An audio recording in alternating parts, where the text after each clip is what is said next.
Okay, we're going to talk about the thoracic and abdominal wall and answer the questions. What are the bones and muscles of the thorax and abdomen? What are the veins, arteries, and nerves of the thorax and abdomen? And what are the umbilical folds? Hello, everyone. My name is Dr. Morton, and I'm the noted anatomist. So here are the things we're going to talk about. We're going to start with the thoracic skeleton. So the ribs are part of this thoracic skeleton, and there are 12 pairs of ribs, and they attach laterally to the 12 thoracic vertebrae.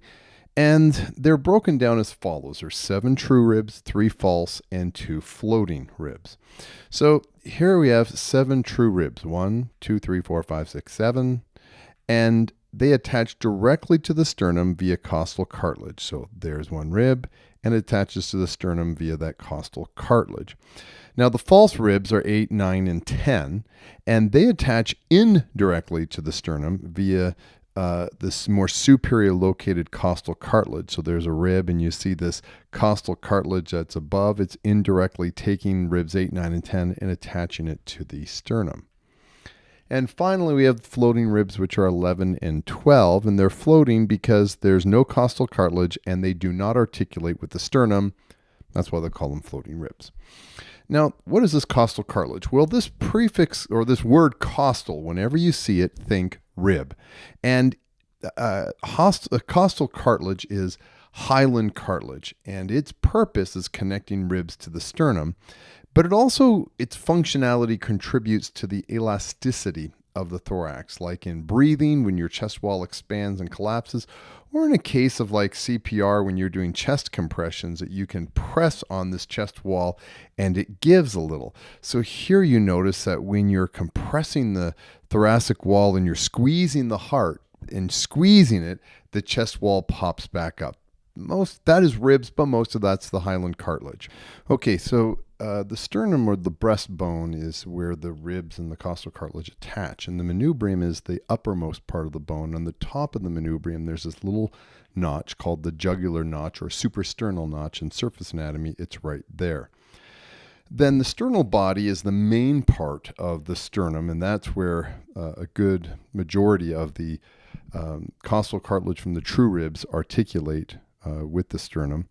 And then the sternal angle is this little angle that's between the manubrium and the sternal body. And it is a pretty shallow angle, but it can be felt or palpated with the fingers.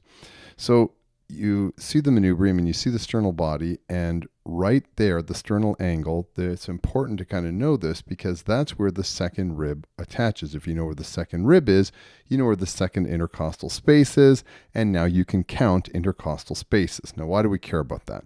Well, let's say that you're told that the pulmonic valve is auscultated in the second left intercostal space. So you do this, and you stick, I don't know if it makes that sound, but you stick the stethoscope there, and that's where you best can hear blood flowing through the pulmonic valve.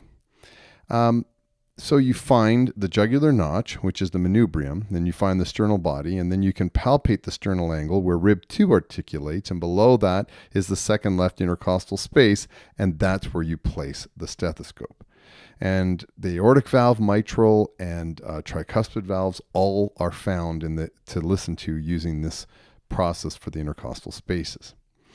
Now, the xiphoid process is this very pointy part at the very bottom of the sternum, and you want to be careful of that doing CPR. You don't break it off.